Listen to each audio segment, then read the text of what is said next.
કોને કહેવાય?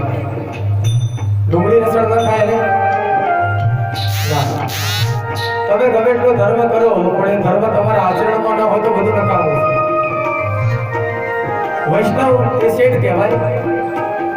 ડુંગળી લસણ ન ખાય પણ દુકાનમાં કામ કરતા માણસ નહીં, જરૂરત પડે જૂનો માણસ હોય 5-10 હજાર ઉધાર ના આપે તો વૈષ્ણવ નથી. અને માટે વૈષ્ણવનું ડેફિનેશન એની વ્યાખ્યા કદાચ કોઈ આપી હોય તો પરમ વૈષ્ણવ નરસિંહ મહેતા. વૈષ્ણવ કોને કહેવાય? હા, વૈષ્ણવ ખાલી મંત્ર લેવાથી વૈષ્ણવ નથી બનાવતું. વૈષ્ણવ કોને કહેવાય? સાંભળજો કે છે वैष्णव जन तो तेरे कहिए जे पीड़ बराई जाने रे।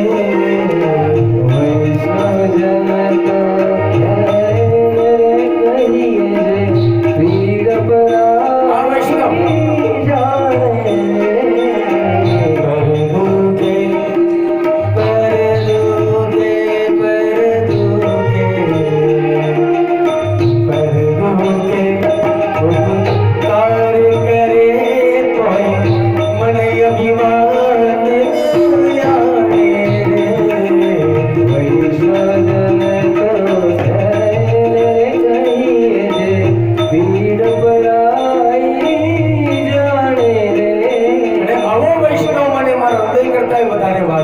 भगवान क्या है? हे मारा प्राण लगी बने वैष्णव वाला हो, मारा प्राण लगी रे मने वैष्णव क्या वाला। नित्य करता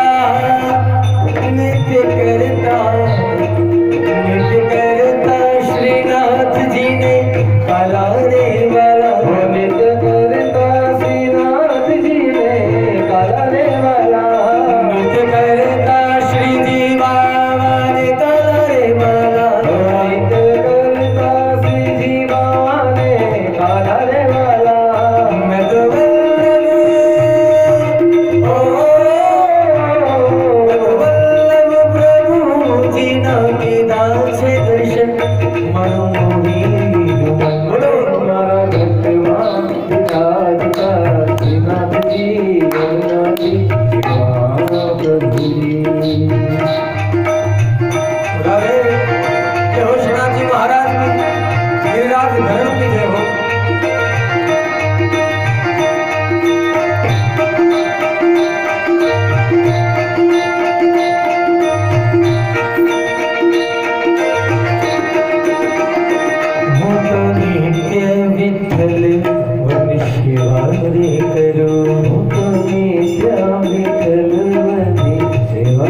આપણને તો એવી આશા છે કે બીજા જન્મમાં કદાચ પ્રભુ કદાચ જન્મ આપે તો વ્રજમાં જન્મ આપજે.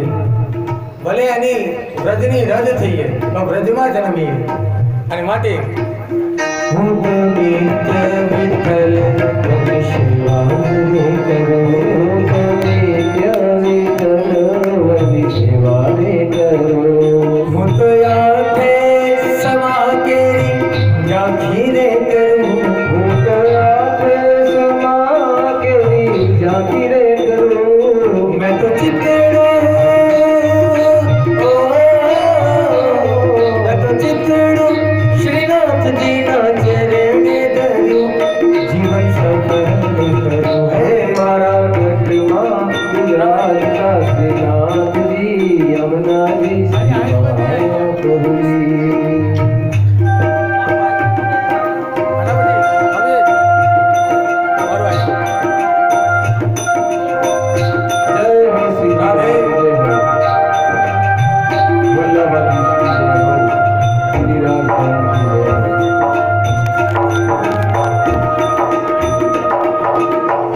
जीवन हो तो रजनीकांता बेन जो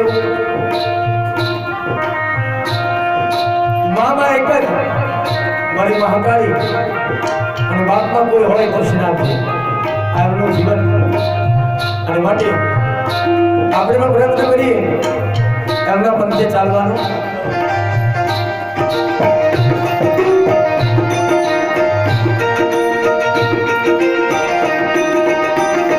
मैं तो भक्ति मार्ग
માણસનો જન્મ વારે ઘડીએ મળતો નથી. અવતાર માનવીનો ફરીને નહીં મળે. અવસર તરી જવાનો, અવસર તરી જવાનો ફરીને નહીં મળે. અવતાર માનવીનો ફરીને નહીં.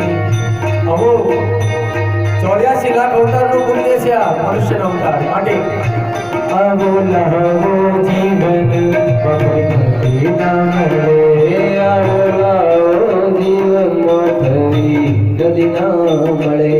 વારે વારે વારે વારે વારે વારે આ માનવ દેહ ફરી ના મળે. વારે વારે આ માનવ દેહ ફરી ના મળે. ફેરા લખી રે ફેરા લખી રે 84 ના મારા રે ટણી મને મોહ હે મારા ગઢમાં વિરાજતા વિરાજજી યમુનાજી શ્રી મહાપ્રભુજી. અને એવું કહેવાય છે આપણે મ્યુનિસિપાલિટીમાં કંઈ કામ કરાવે કોર્પોરેશન આપણે ઓળખાણવાળા હોય તો આપણને એમ કે કંઈક અરજી આપવી પડશે. ભલે ઓળખાણ છે તોય અરજી વગર ચાલતું નથી. અરજી કરો તો કામ થાય. કાં તો એકવાર કાયમના પંથે જવાનું છે. આથી 25-30 વર્ષ પહેલા મુંબઈ જવું એટલે બહુ મોટી જાત્રા કહેવાતી હતી. કોઈ બોમ્બે જઈએ છે બોમ્બે અઠવાડિયા માટે જવાનું હોય તેના માટે 15 દિવસ ચાલે એટલું તો ભેગું કરતા હતા. ક્યાંક 3 દિવસ માટે જવાનું છે તો એના માટે 6 દિવસ પહેલેથી તૈયારી કરીએ છીએ. પણ જ્યાં કાયમ માટે જવાનું છે એની તૈયારી કેટલી. અને માટે આ તૈયારી કરવા જ બેઠા છે આપણે બધા. અને માટે કે છે મારા અંત સમય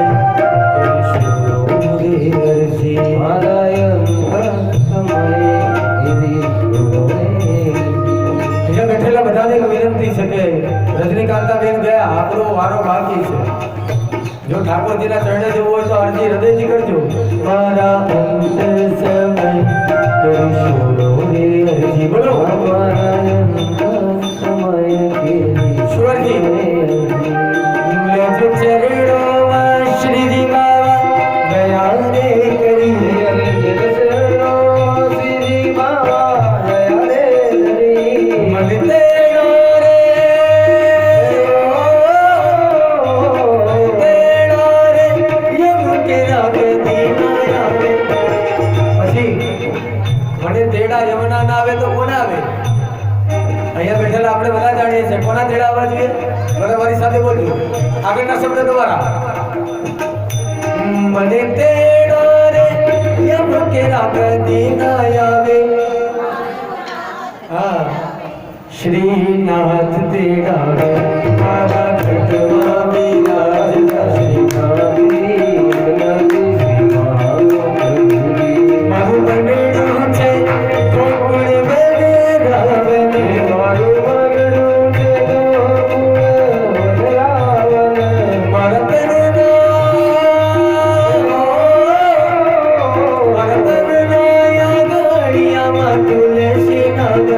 મારા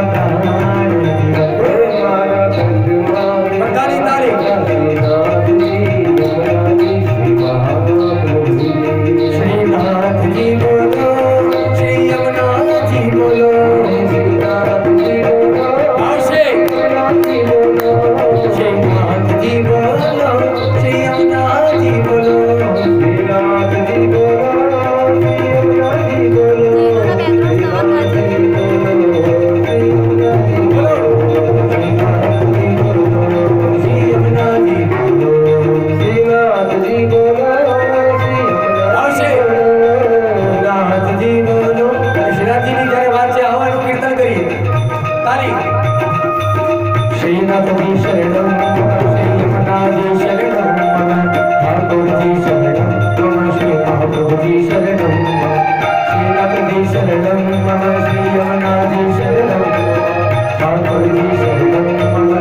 તાળી બેસણું છે ને તાળી પણ કદાચ આ સ્વજનોની પણ એક ભૂલ થઈ છે કે બેસણું લખાય છે પણ આ પ્રાર્થના સભા છે અને 72 વર્ષના માણસની પાસે તો તાળી પાડો ને તો બહુ સારું સમજવાની વાત છે કારણ કે જિંદગી જતી રહે છે આ બે હાથ ભેગા થતા એમ કહેવાય છે કે ઘરની સામે મંદિર હોય ને આપણા ઘરની સામે કંસારા કુળમાંની સામે જ મંદિર હોય લો અરે માતામાં જતા જતા 70 વર્ષ થાય પણ માતા યાદ ના આવે આખા ગામના ઓટલા તોડે પણ એ એને એમ ના થાય માતામાં જઈને ઘડીક બેહુન માની આરતી ઉતારો એટલે ઘરની સામે મંદિર હોય પણ પહોંચતા 70 વર્ષ થઈ જાય છે પણ કીર્તન છે ને કીર્તન સત્સંગ એ ભગવાનને મેળવવાનો એક પર્યાય છે એક માર્ગ છે અને માટે એક સરસ મજાનું કીર્તન અને પછી અહીંયા અમારા બહેનોની ફરમાઈશ છે જૈનોના પણ એક બે સ્થળ તમને ગમે સરસ મજાનું આ કીર્તન વૈષ્ણવ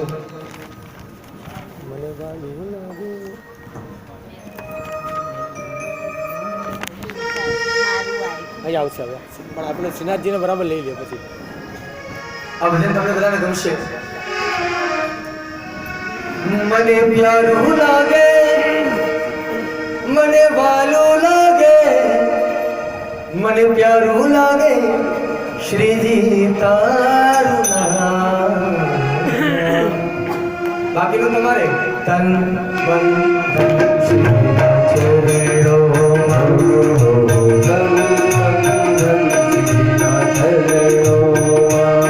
मैं तो छोड़ी दीदा भूली छोड़ी दीदा शगरा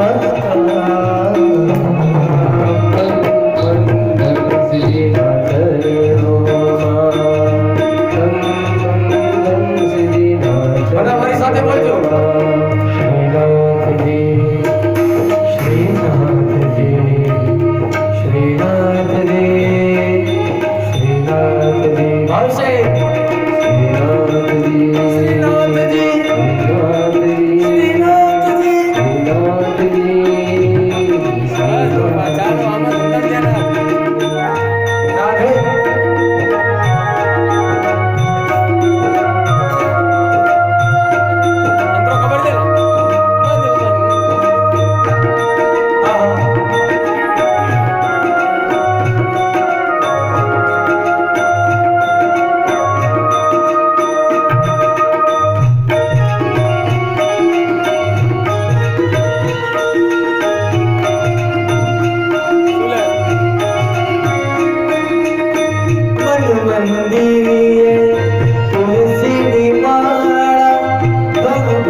તાલી આવશે. ભૂલી છોડી દીધા, ભૂલી છોડી દીધા, ભૂલી છોડી દીધા સગડા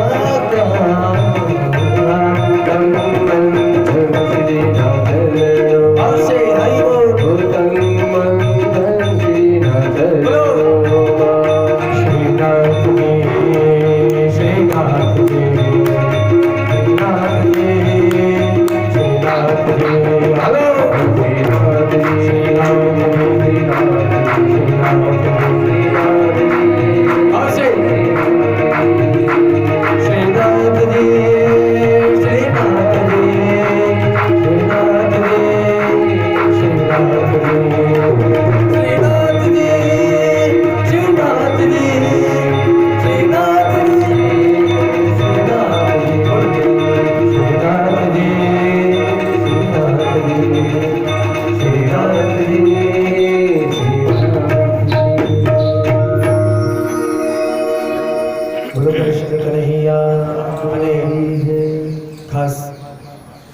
કેવું ઘણું છે, ગાવું ઘણું છે, પણ 2 કલાકનો સમય છે. પણ ફરી કોઈક વાર બાદશાહ પરિવાર યાદ કરશે તો બીજા ઘણા ભાઈ પણ અહીંયા થોડી અમારા બેનની પણ ફરમાઈશ છે. હા, અમિતાબેનની રામ કહો, કૃષ્ણ કહો, વીર કહો કે મહાવીર કહો, છે તો ભગવાન એક જ. કોઈ ધર્મ એમ નથી કહેતો કે ખોટું કર, કોઈ ધર્મ ખોટો પંથ નથી બતાવતો, ખોટો માર્ગ નથી બતાવતો, અને ખોટો માર્ગ ને ખોટો પંથ બતાવે ધર્મ ન કહેવાય. અને માટે એક સરસ મજાનું કીર્તન મારું આયકું કૂટે જે ઘડીએ, આમાં થોડોક આપણે શબ્દોમાં ફેરફાર કરીશું. શ્રીનાથજીને ઘણા યાદ કરીએ, આપણે દાદાને યાદ કરીશું, વિમલનાથ દાદા, આદિનાથ દાદા. આવું સરસ મજાનું કીર્તન એક શબ્દમાં મારું આયકું એટલે કે મારું આયુષ્ય ખૂટે. આપણે આટલા બધા ભજન ગયા, અમે એ જ કીધું કે અંત સમય કીધું છે ને કે અંત સમય મારો આવશે ત્યારે નહીં રહે દેહનું ભાન. એ રે સમય મુક તુલસી દેજો, એ રે સમય મુક તુલસી દેજો, અને દેજો યમુના પાર. હરે વાલા દેજો યમુના પાર. સમય મારો સાધ જેવા કરું તો ભાલા. સમય મારો સાધ જેવાના. સમય તો ખરો, પણ એનાથી વધારે એક શબ્દ કે અવસર અજીવ. અવસર એટલે પ્રસંગ. આ રજનીકાંતબેનના હૃદયના શબ્દો પણ આ જ હતા. મારી દીકરીઓ કોઈની પ્રભુ તું આવીને ઉભો રહ્યો. કોઈ પ્રસંગમાં તું આવે કે ના આવે, આપણે બધા એક જ વાત કહી, કોઈ બધા પ્રસંગ આમ તો જો ભગવાનની ગેરહાજરીથી કંઈ થાય જ નહીં, પણ કદાચ તું નહીં હોય તારી કૃપાથી નીકળી જશે, પણ મારો છેલ્લો પ્રસંગ એટલે મારું મૃત્યુ એ તારી કૃપા વગર સુધરશે. અને માટે આ જ શબ્દ મારું આયખું ફૂટે જે ઘડીએ ત્યારે મારા હૃદયમાં પધારજો. છે અરજી અમોની એટલી, હે દાદા મારા મૃત્યુને સ્વામી સુધારજો. આવું સાંભળ્યું. આજીવનનો ના કોઈ ભરોસો, દોડા દોડીના આ યુગમાં અંતરિયાળે જઈને પડું જો. ઓ ચિંતા મૃત્યુના મુખમાં. તારે ભગવાનને કહેવાનું ત્યારે મારો સ્વજન બની આવજો. થોડા શબ્દો ધર્મના સુડાવજો. જ્યારે મારી આંખ બંધ થાય ત્યારે મારા કાને નવકાર મંત્ર હોય, અથવા શ્રી કૃષ્ણ શરણોમાં છે અરજી તમને બસ એક મારા મૃત્યુને સ્વામી સુધારજો. મારો આયકો ફૂટે જે ઘડી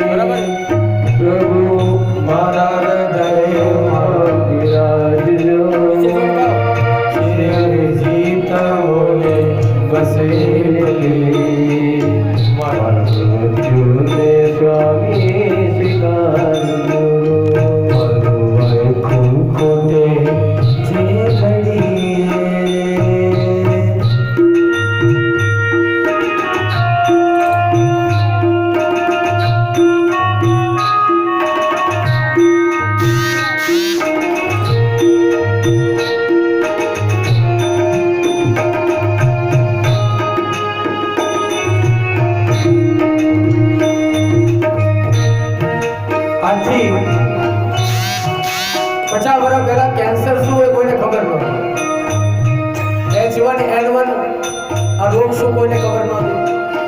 હવે જુઓ, માણસની જેટલી પ્રગતિ એટલી રોગોની પ્રગતિ છે.